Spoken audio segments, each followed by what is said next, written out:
Well, we're here at Nippert Stadium on Wednesday. It's the last open practice for the Bearcats, so it'll be the last day the Bearcat Journal is here. But it's been a long month leading up to this first game, and I think everyone's more than ready to see the Bearcats square off against Purdue. So we want to talk a few things about the game on Saturday night. I really think, having seen probably 35 practices from the Bearcats County in the spring and also training camp, I think the Bearcats have a big advantage in this game. You look at the defensive coordinator, Art Kaufman, the Purdue offensive coordinator, John Swope. They've known each other from spending 3 years together in North Carolina.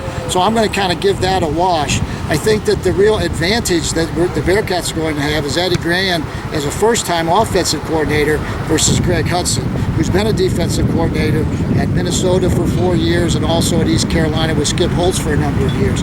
I think Eddie knows pretty much what Greg wants to do on defense, but I don't think Greg knows what Eddie wants to do on offense. And that's one of the big advantages I think Cincinnati has in this game.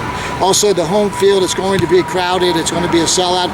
We all know how electric Nippert can be when it's a full house. The only thing better might be a night game, but I think that the Bearcats are going to also have a big home field advantage here. I think Tommy Tuberville is a more experienced coach. He's been through this before, these coaching changes. For Kevin Hazel, this is going to be the first time he's ever done it. So I think the Bearcats have an advantage there. Maybe the biggest advantage, however, and I've talked about it from day one, is this Bearcat team has a lot of depth. And one thing we've seen through Tommy Tuberville through this whole month of August is his willingness to play a lot of people. The fact that he's willing to play more than 5 offensive linemen puts him in a very different group as far as the kinds of customs that are used in college football and even pro football these days. So he's going to play, I think, probably 40, 50 players, maybe more than that. We're probably going to see 2 different quarterbacks. If the game's won in the trenches, the Bearcats have to have an advantage. They've got a deep, experienced, big offensive line. Defensively, they're going to go probably 10 to 12 deep on the defensive line. So I see them with a huge advantage in the trenches. And most people say, if you can win the battle in the trenches, you're going to win the battle. So for the Bearcats, it's a huge game. Opening with a Big Ten school like this, it sets the tone for the rest of the year. And in a full house, if the Bearcats want to have a big crowd again when they come back home for Northwestern State 2 weeks later, they're going to need to perform well against Purdue and then go on the road against Illinois.